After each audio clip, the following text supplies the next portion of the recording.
Val-de-Loire en direct se poursuit, l'heure de votre JT présenté ce soir par Faustine Luneau. Bonsoir Faustine. Bonsoir Aurélien, bonsoir à tous. Juste avant les titres, un point sur votre météo de demain. Regardez, de belles éclaircies s'imposeront dans l'ensemble de nos 2 départements. Des températures, vous voyez, très douces, peut-être trop douces pour la saison. La minimale sera de 9 degrés et la maximale 20 degrés. À la une de notre JT, plusieurs communes du Loir-et-Cher épinglées par la préfecture. Elles vont se voir prélever de plusieurs milliers d'euros par l'État. La raison, elles refusent de financer la scolarité des enfants inscrits dans une école privée en dehors de leur commune. Or, la loi Carle le leur oblige. Hier soir, le TVB est rentré de son match de Supercoupe avec un trophée, mais sans coach. Mladen Kasic a annoncé son départ à l'issue de la rencontre. Le club lui a déjà trouvé un remplaçant. Notre invitée sera Brigitte Dupuis, maire de Château-Renaud. Elle est candidate à sa réélection pour les municipales de 2026. On parlera avec elle également du cinéma Balzac qui cristallise les tensions sur la commune depuis plusieurs mois. Et puis la capitainerie du Lac de Loire en travaux pour être réhabilité. Le bâtiment labellisé architecture remarquable du XXe siècle va retrouver son aspect d'origine et devrait accueillir un restaurant et une buvette.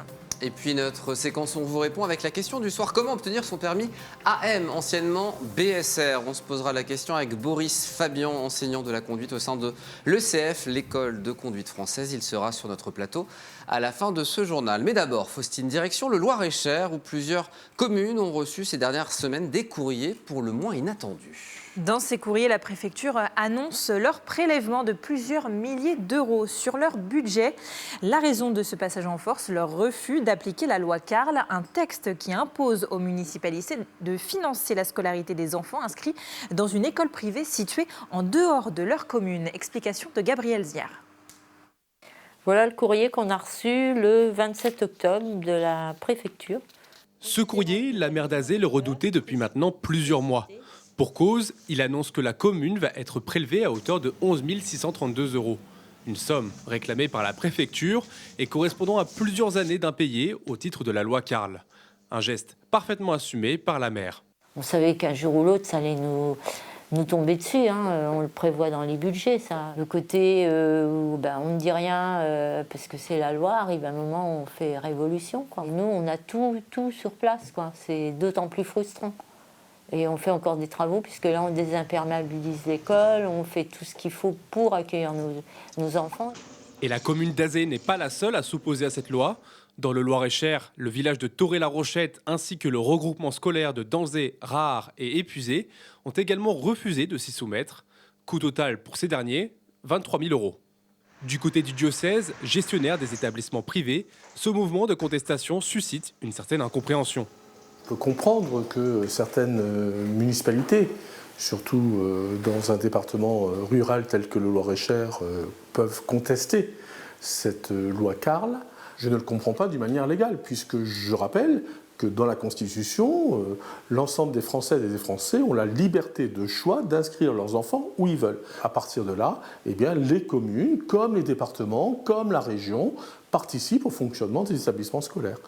Un sujet pris très au sérieux par le député de la 3e circonscription du Loir-et-Cher, Christophe Marion, qui a interpellé il y a quelques semaines le président de l'Association des maires de France. Un certain nombre de maires considèrent que c'est un peu une double peine, parce que non seulement il y a des menaces de fermeture de classe, mais en plus, il faut payer pour les élèves qui sont scolarisés dans le privé.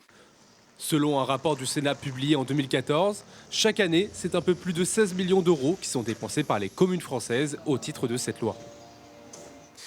Et puis le Loir-et-Cher est désormais officiellement touché par la grippe aviaire. Une grue cendrée contaminée a été retrouvée à Chitenay. Également d'autres volailles dans une basse-cour à Vineuil. Un arrêté préfectoral a été pris concernant ces communes et celles aux alentours. Il précise les mesures de biosécurité à mettre en place pour les professionnels et particuliers possédant des oiseaux. Les chasseurs sont aussi appelés à la vigilance. Si vous trouvez un oiseau malade ou mort, surtout ne pas le toucher mais alerter aussitôt les autorités. Sport à présent, premier trophée de la saison pour le TVB, vainqueur de la Supercoupe. Après un match plein de suspense, les Tourangeaux sont venus à bout de Tourcoing en 5-7. Pourtant, c'est une autre nouvelle qui a rapidement pris le dessus hier soir, puisque dans la foulée de sa victoire, le coach Mladen Kazic a annoncé son départ à la surprise générale. Le club, qui était au courant depuis une dizaine de jours seulement, devait l'annoncer aujourd'hui. Un nouveau coach arrive déjà demain pour le remplacer. Il s'agit du Croate Igor Juricic. Romain Delville. 3 mois, 6 matchs officiels et puis s'en va. Mladen Kazic aura été un entraîneur éphémère du Tour Volleyball. Une décision personnelle qui a surpris, voire pris de court ses dirigeants au début du mois. Mladen, donc Kazic, nous a demandé, Pascal et moi, de se voir le dimanche, je crois que c'était le 2 novembre, et pour faire part de sa décision, en fait. Donc on a appris, un peu stupéfait, de sa volonté de quitter le club. Écoutez, il y a une responsabilité de l'employeur vis-à-vis du salarié. C'est vrai que pour les salariés, c'est des fois plus facile de quitter l'employeur. Après, garder un entraîneur qui ne souhaite pas rester, on s'est vite posé la question qu'il fallait trouver d'autres solutions. Et on ne pouvait pas le contraindre à rester s'il ne souhaitait pas. Le désormais ex-entraîneur a fait son annonce de départ hier soir chez nos confrères de beIN Sport à l'issue de la victoire en Supercoupe de France face à Tourcoing, laissant staff, dirigeants et supporters devant le fait accompli. En si peu de temps à la tête de l'équipe, les supporters n'ont pas vraiment eu le temps de s'attacher, mais le soutenaient comme ils soutiennent tout membre du TVB. Un petit peu de surprise quand même, puisque on ne s'attendait pas trop à ça. Après, on ne l'a pas trop rencontré depuis qu'il est là. Je l'ai vu 1 ou 2 fois. On l'a vu à notre pot joueur intenable la semaine dernière. Et rien ne laissait penser qu'il allait nous quitter. Donc voilà, un peu surprise, mais bon, voilà, c'est comme ça. Moi, je lui souhaite juste une bonne continuation. Je ne sais pas ce qu'il va faire, ou une bonne retraite, je ne sais pas. Et puis, je souhaite la bienvenue à Igor. Et on est prêt à l'accueillir comme on a fait pour tous les entraîneurs. Igor, c'est Igor Juricic qui arrive ce soir en Touraine et dirigera son premier entraînement demain. Le temps presse, car les volleyeurs tourangeaux jouent Paris à domicile dès vendredi. Allez, direction Chinon à présent, où un nouveau candidat s'est déclaré pour les municipales de mars prochain. Jérôme Field entre en course pour le mandat de maire dans la commune en 2026. Déjà actuel maire de La Roche-Clermault et président des maires ruraux d'Indre-et-Loire, il conduira une liste d'union du centre et de la gauche face au sortant Jean-Luc Dupont. Il devrait présenter son programme d'ici au mois de décembre. Il dit vouloir s'adresser à tout un chacun dans le centre comme dans les quartiers. Écoutez-le. Je serai candidat pour les municipales à Chinon et je souhaite être le maire de Chinon en 2026. La volonté, c'était vraiment de pouvoir rassembler, de faire une liste d'union du centre et de la gauche. Donc on a une équipe qui est constituée, qui reste ouverte à des administrés qui aimeraient pouvoir venir nous rejoindre, mais qui est une liste progressiste, humaniste, orientée sur les valeurs de l'environnement aussi, composée d'hommes et de femmes qui sont du centre et de la gauche. Il faut avoir un regard sur les habitants et les habitantes de Chinon, du territoire, du bassin de vie, s'intéresser à eux, permettre le développement de l'économie, du commerce, de la mobilité, l'accessibilité aux équipements sportifs. Il y a énormément de choses à étudier dans ces domaines-là. Et effectivement, l'environnement qui est un sujet éminemment intéressant. Chinon ne sera pas le même dans 5 ans que ça ne l'est aujourd'hui. Et puis c'est une campagne tendue à l'image de 2020 qui s'annonce pour les municipales de Châteaurenaud. Oui, Brigitte Dupuis, maire LR sortante, et Brigitte Vengeon, ancienne adjointe sous Michel Cognier, puis conseillère d'opposition jusqu'à sa démission en 2021, ont annoncé chacune leur candidature. On reçoit la première ce soir, c'est notre invitée. Bonsoir Brigitte Dupuis, vous êtes donc maire de Châteaurenaud et présidente de la communauté de communes du Castel Renaudet. Alors, est-ce qu'il faut s'attendre à un match très virulent à l'image de la dernière campagne et des conseils municipaux de 2020-2021 durant lesquels les relations étaient assez tendues entre vous deux? Bonsoir, merci pour votre invitation. Écoutez, non, moi je souhaite vraiment que cette nouvelle campagne soit vraiment une campagne municipale respectueuse, parce qu'en effet, j'ai beaucoup souffert de ce premier mandat. Donc j'espère en effet, nous sommes pour l'instant 2 candidates et moi je souhaite que ça se passe bien, voilà, rien que pour les Renaudins quand même. On voit déjà quand même qu'il y a quelques sujets qui cristallisent des différences, notamment celui du cinéma Le Balzac. Depuis plusieurs mois, le torchon brûle entre la communauté de communes du Castel-Renaudet et l'association qui gère le cinéma Le Balzac.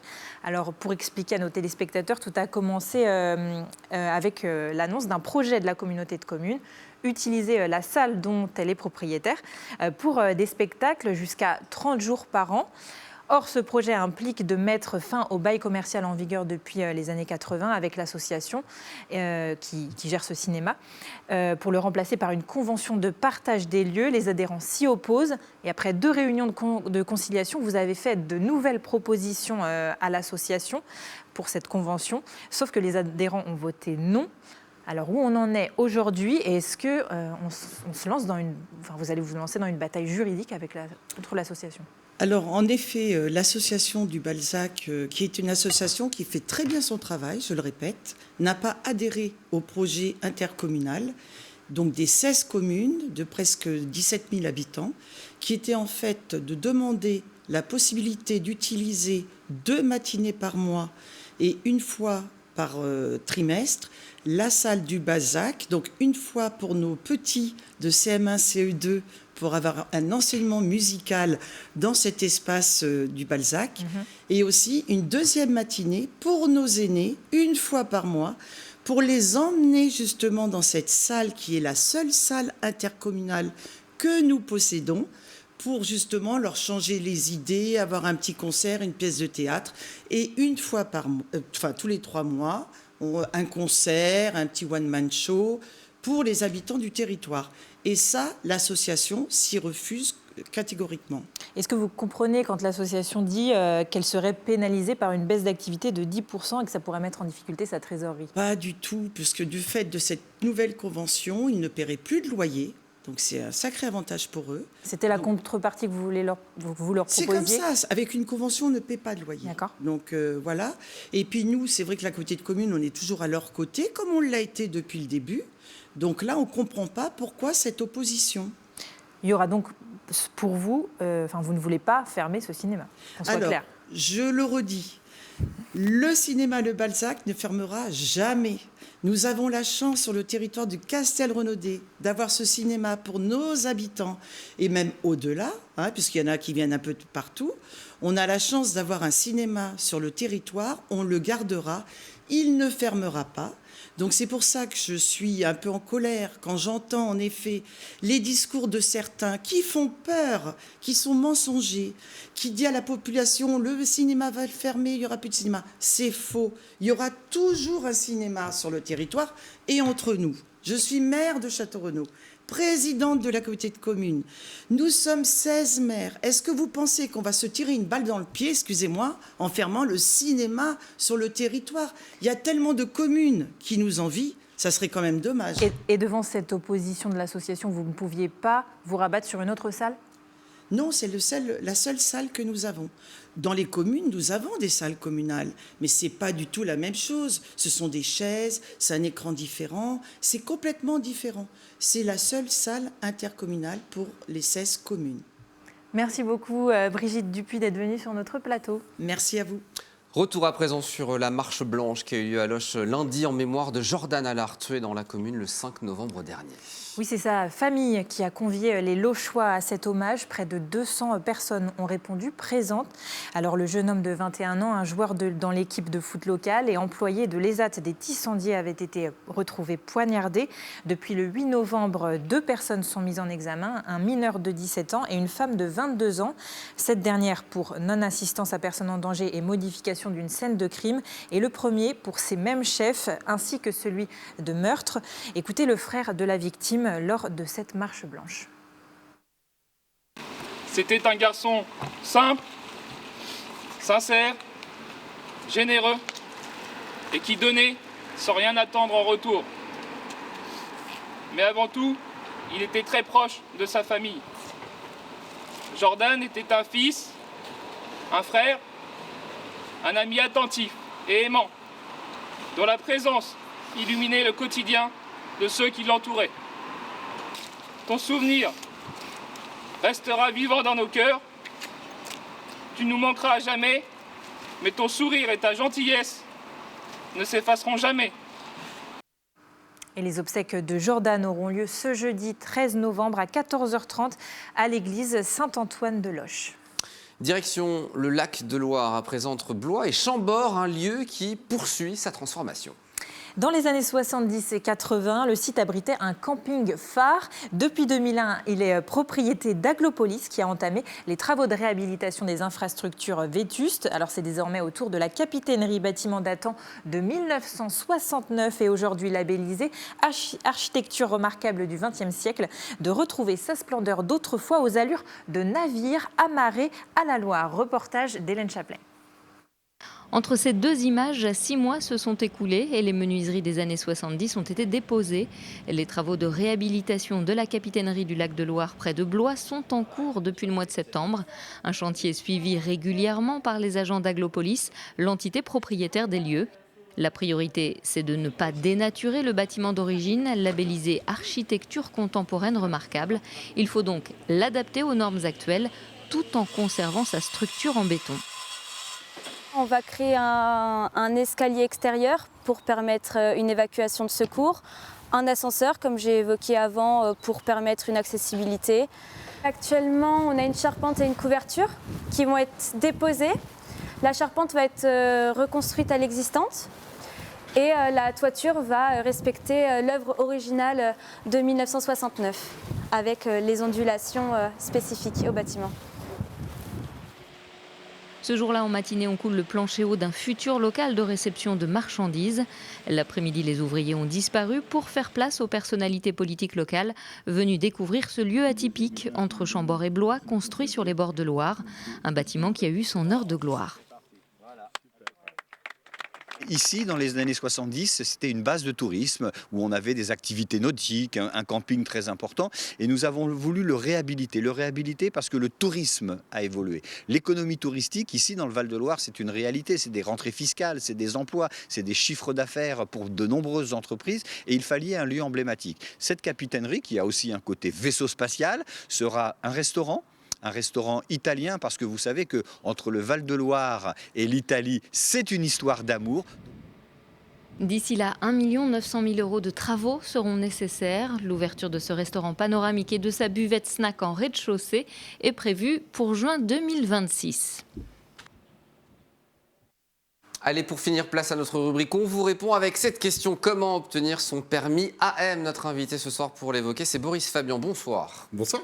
Enseignant de la conduite au sein de l'ECF, l'école de conduite française. Alors pour beaucoup de parents, l'arrivée des 14 ans est synonyme de liberté, mais aussi d'inquiétude, car à cet âge, nos adolescents peuvent prendre le guidon d'un cyclomoteur ou le volant d'une voiture sans permis grâce au permis AM. Mais au-delà de l'excitation et de l'autonomie, l'enjeu principal est celui de la sécurité routière. On va faire un petit point ce soir pour s'assurer de la sécurité de nos enfants et repréciser les choses par rapport à ce permis AM. Déjà, qu'est-ce que c'est précisément? C'est l'ancien BSR que certains ont pu connaître il y a 10 ans déjà. Tout à fait, ça fait une bonne dizaine d'années maintenant que ça a changé. Donc le permis AM, apprenti motocycliste, qui est en fait c'est une formation qui dure 8 heures, 4 heures hors circulation, où on va faire un petit point sur le code de la route. Hein. Un des prérequis d'ailleurs, c'est d'avoir la SSR 1 ou 2 qui est passé au collège. Et puis après 4 heures de circulation et un point après avec les parents quand on a 14 ans. Donc le jeune va conduire. Oui, bien sûr. On a une Citroën Ami qu'on voit beaucoup maintenant en ville, équipée de double pédale et tout. Donc tout est fait en sécurité. Il n'y a pas de souci pour la voiture. Donc il faut faire la formation et c'est pas automatique d'avoir justement cette attestation. Il faut remplir et avoir les capacités évidemment pour. Alors l'attestation, en fait, on passe le permis. C'est plus une validation de formation, on va dire. Il n'y a pas d'examen à la fin. Bon, après, on se réserve le droit, en accord souvent avec les parents, s'il y a vraiment des difficultés, de faire un petit peu de complément de formation. On va dire. Juste si on veut conduire une voiturette, on passe l'examen sur une voiturette ou sur un scooter? Oui, on passe la formation sur une voiturette maintenant. Depuis quelques années, ça a vraiment été séparé. C'est-à-dire qu'il y a les scooters qu'on connaît beaucoup depuis des années maintenant. Et on a la voiturette maintenant, une formation spécifique voiturette. D'accord. C'est ça, c'est le permis AM, c'est différent. C'est ça, AM, il y a la AM option motocycle ou option voiturette. Alors à qui ça s'adresse? Aux jeunes qui ont 14 ans tout juste? Eh ben, dès 14 ans, on peut pousser la porte de l'auto-école pour faire la formation. Alors les démarches administratives sont, comme c'est un nouveau permis, c'est un vrai permis, donc voilà, c'est plus le petit bout de papier qu'on signe comme on faisait à l'époque. La logique de formation pendant 8 heures avec exactement, ce permis AM. Sur quelle route du coup on peut conduire? Et bah avec la voiturette. Sur toutes les routes, sauf les voies rapides, les autoroutes, en gros les routes à accès réglementé. Et donc la logique ensuite, c'est peut-être la conduite accompagnée? C'est souvent la suite, effectivement. Alors l'avantage, c'est que ça responsabilise souvent un petit peu plus rapidement, le fait d'être en scooter ou en voiturette. Donc on a des formations après, que ce soit pour la conduite accompagnée ou autre. Le distinguo entre voiturette et voiture, c'est quoi exactement? Alors la voiturette, c'est une voiture qui n'excède pas les 45 km/h, qui a une puissance de 5 kW maximum. Voilà, qui va moins vite évidemment, et dans laquelle on peut monter qu'à 2. Dernière question, ça coûte combien la formation pour avoir le permis AM? C'est une fourchette qui est très très large parce que les formations sont très différentes selon si on fait de l'individuel ou du collectif. Allez, on va dire vraiment une grosse fourche. Faisons. On va dire entre 200 et 450 euros. Pardon. Merci beaucoup Boris Fabian, senior de la conduite de l'ECF, l'école de conduite française, d'être venu sur notre plateau. On se retrouvera bientôt pour une nouvelle thématique. Ah bah avec plaisir. Merci infiniment en tout cas. Justement en parlant de conduite, peut-être qu'un jour vous allez utiliser cette voiture un peu spéciale exposée en ce moment au Vinci de Tours. Oui, il s'agit d'une Mercedes 300 SL originale, mais surtout, elle est entièrement en bois et elle sera vendue aux enchères ce dimanche par la maison Rouillac. La vente aura lieu aussi, elle aussi au Palais Vinci, en marge du salon Art au quotidien. Prix d'entrée 15 000 €. Écoutez son constructeur Rémi Le Forestier. C'est une réplique d'une Mercedes 300 SL avec carrosserie en bois. On l'a construite en fait sur la base d'une Mercedes E300 de 1989, sur laquelle on a démonté toute la carrosserie et on a reconstruit en fait un habitacle et un squelette métallique tubulaire, et on a fixé sur ce squelette une carrosserie en bois qui est en fait, ce sont des planchettes de tech. On espère que ça plaira aux nouveaux propriétaires, que ce soit un club auto, un musée ou un collectionneur. Allez, rappel du principal titre avant de se quitter.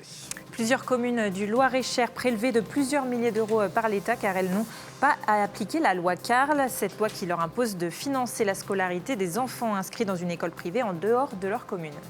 Merci Faustine, c'est la fin de ce journal. Dans un instant, la suite de vos programmes et nous on se donne rendez-vous demain 17h50 pour Val de Loire en direct. À demain.